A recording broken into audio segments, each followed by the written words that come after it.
Hey friends, planty friends and friends alike. Welcome back to my vlog, Houseplant Passion. And today we were going to do yet another video in our series of plant tips and tricks. And the plant of the day I have chosen today is the Dieffenbachia. Absolutely stunning green plant. I just think she is gorgeous. Now the type that I own, this girl, this is a starbright. There are so many different types of this plant available, and you can find them almost anywhere. Lowe's, Home Depot, local nurseries, plant shops. They're everywhere, and they are a hardy plant. They really are. Most of them, they thrive in bright, indirect light to medium light. I mean, think about it. They come from Central and South America. Quite a few of them originate from Brazil, so they're used to getting the brighter light. This plant in general, you can see when I bought her, she's losing some of these leaves down here, these older leaves, so you can't really look at these. We're going to be trimming these today, but if you look at the original leaves she came to me with, look at how dark they are. Very, very prominently dark green with some small amounts of more of a lighter green in the middle. So that's how this plant will adapt to lower light settings. Obviously she wasn't getting the light that she had wanted to get in her days with her people that were taking care of her until I brought her home. So yeah. In general, that's what a plant will do. They will make more chlorophyll and their leaves will be smaller, especially the Dieffenbachias.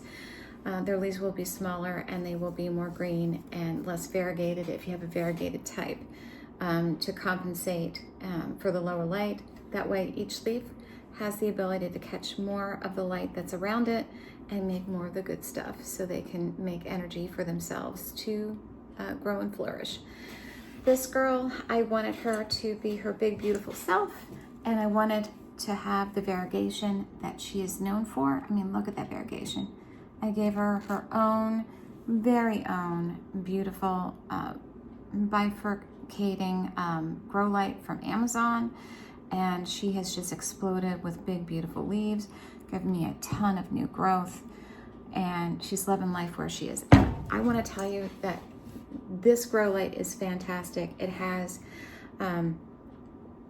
some red grow lights kind of intermingled in with the full spectrum lighting. And this girl is in an interior room, no light whatsoever coming from the outside world. And she's just exploding with growth. When I brought her home, she was pretty root bound. So I put her in one of these clear nursery pots, which this way I can keep an eye on her roots and her root system, make sure they're doing good, and they are. Although she's a thirsty girl, she needs to be watered almost once a week at the very least, if not twice a week. She has big, beautiful roots, and is, as you see, she's not root bound. That's just how thirsty this plant is for me. So we already covered lighting. They like bright, indirect light. A medium indirect will be fine too. Do not give them, as much as you might be tempted, especially if you get this type of Dieffenbachia like I have with a lot of variegation, do not give them direct sun. Direct sun is where the light actually touches the leaves, kisses the leaves, or whatever you want to call it. It will scorch them and you will lose the leaves. They will get damaged. These plants like a thorough watering. Like I said, this girl, even though she's small, she'll get anywhere at full growth as an adult, maybe 3 to 4 feet height, if not taller. Even though she's as small as she is, she needs a good thorough drink at least once to twice a week, even though she's only getting grow light where she's at. She likes a really thorough drink. I make sure that she gets a drink where it's coming out all the way around and through the drainage holes. Again, I can't advocate enough how important drainage holes are. That prevents getting root rot in any of your plants. And as you can see, she has plenty of big, beautiful white roots to reiterate that truth. Even though I soak her thoroughly 1 to 2 times a week and let her dry out in between waterings, her roots are doing phenomenal. Temperature-wise, I found that my plant, she does fine between 60 and 70 Fahrenheit. However, the recommended temperatures for this plant are 65 to 75 in Fahrenheit temperature, and that would be 18 to 24 degrees Celsius for everybody else in the world. So you don't have to convert. You're welcome. They do not like cool drafts. In fact, any plant doesn't. I mean, do you? I don't think any living thing really does, unless you're having a hot flash. Then you do. But plants don't have that. So don't do it. Don't give them cool drafts. They also don't like to be underneath fence. However, true confession, I had this girl directly under a vent in my bathroom with her grow light all winter, all fall, and she did just fine when I brought her in from outside. She did fantastic.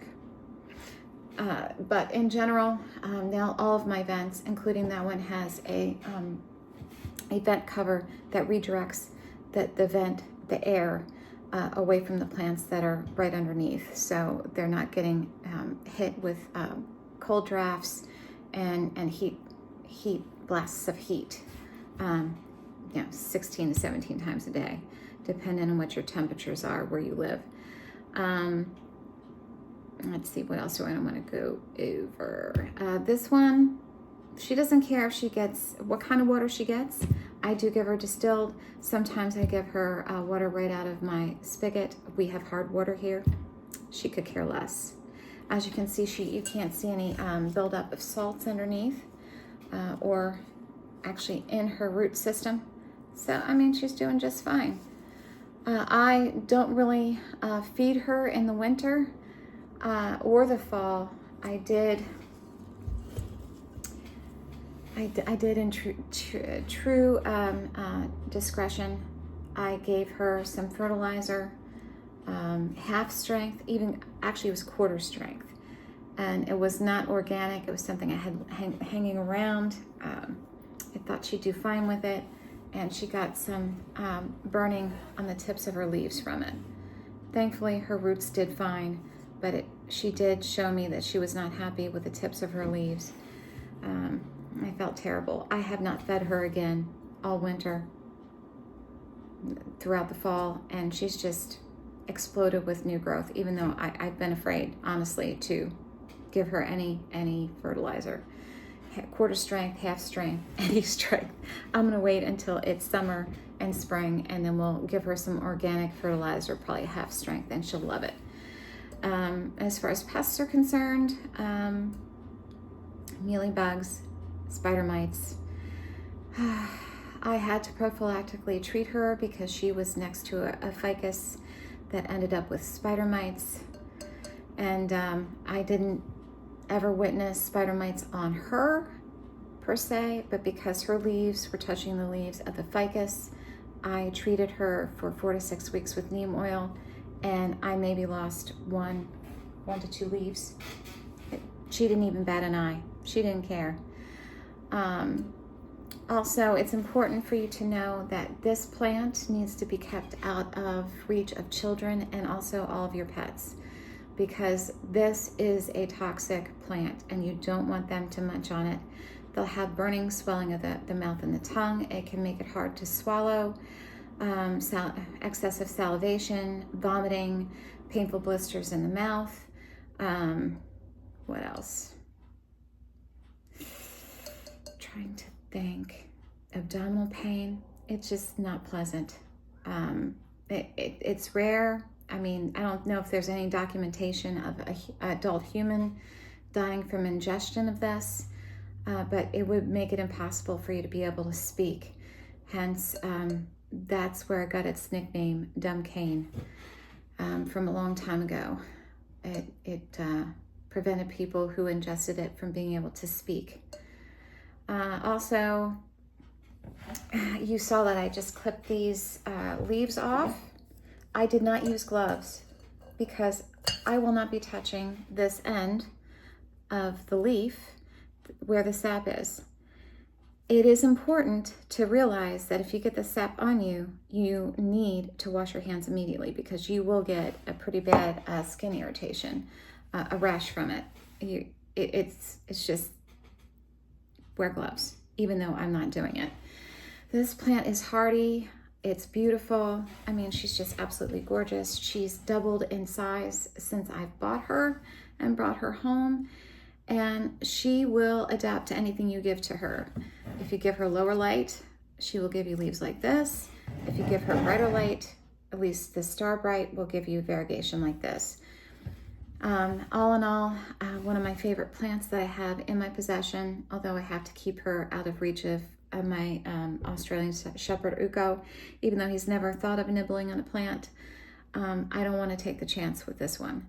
So thank you for joining me. If you liked the content that you got in this video, feel free to like and subscribe to my channel, and I will see you again later. And until we meet again, remember, give your plants lots and lots of planty love, and I will see you soon.